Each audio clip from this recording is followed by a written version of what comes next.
Hey, it's Dwayne Morris, the Urban Soul Chef. I want to thank those of you that are part of this channel. Thank you for being a part of it.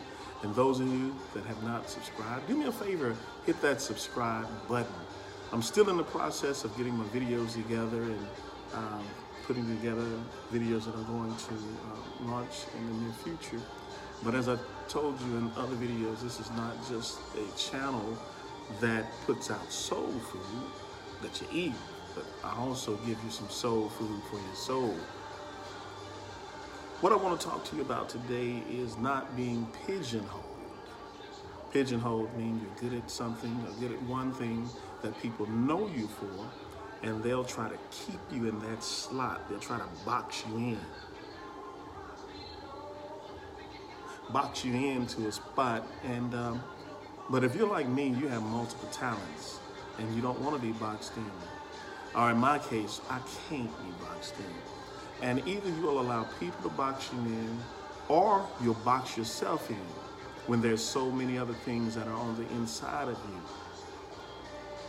I've learned through the process of time and experience and just living a little bit that when you have an innate ability or an innate desire, that's something actually that God has placed on the inside of you.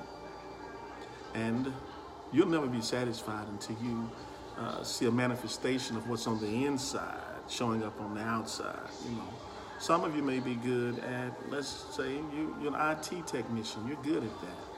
But then there's another side of you that may be a musician. The people only know you and they stereotype you as an IT or a geek person, but there's a musician on the inside of you. But you won't allow that to come out because people have you in a certain category, and you'll feel uncomfortable with the way they perceive you if you begin to venture out beyond what they're used to seeing you as. But when God has placed a gifting, a talent on the inside of you, listen, no matter what you do, you can't get away from it. If you try to get away from it, you will feel a level of frustration, a level of emotional discomfort, I put it that way, because there's an unfulfillment on the inside of you. But what I want to do is encourage you today. Don't allow anyone to put you in a box. Don't allow anyone to pigeonhole you. And most importantly, don't do it to yourself. Don't box yourself in. And a lot of times we box ourselves in because we allow doubt, fear, and unbelief to overtake what we know is on the inside of us.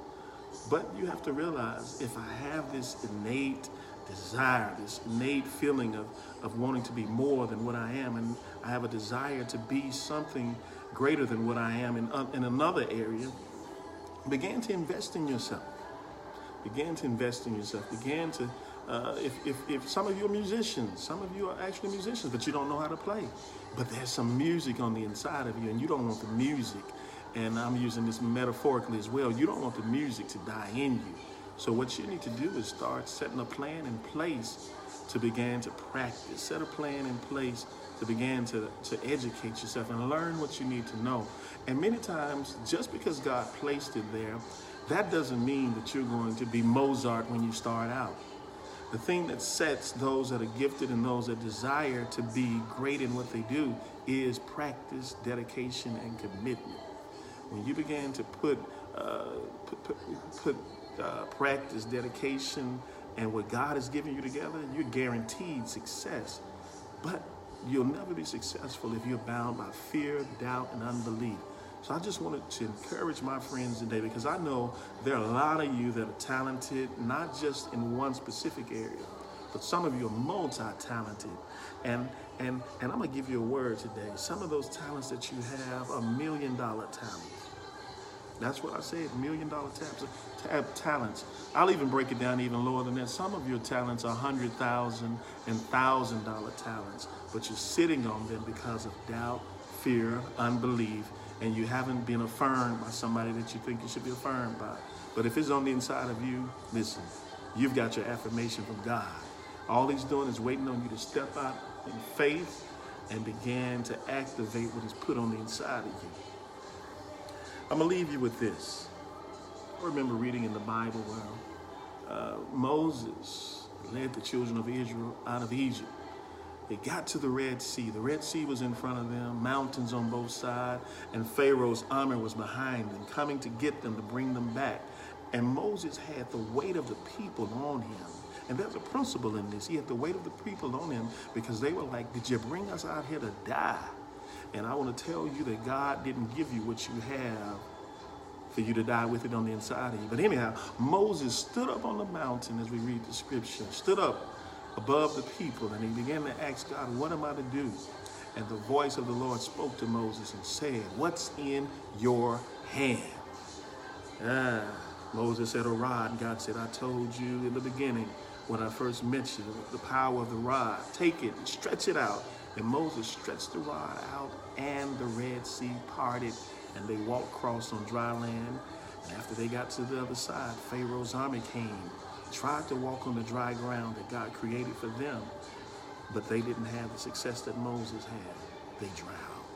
So all I'm telling you today is, whatever's in your hand or in your hands, began to stretch it forth, present it to God, and began to take the necessary steps to cultivate whatever it is so that you can see a manifestation. God bless you. I hope something was said, and I hope some of you are not just listening to me, but you take what I'm saying and begin to activate it, and you're going to see some great things happening in your life. And I don't want you to keep it to yourself when it begins to happen. Come back. Go to that comment section down there. It should be down there. And leave comments of how your life has been transformed simply by the word. And if you've not subscribed, do me a favor, subscribe.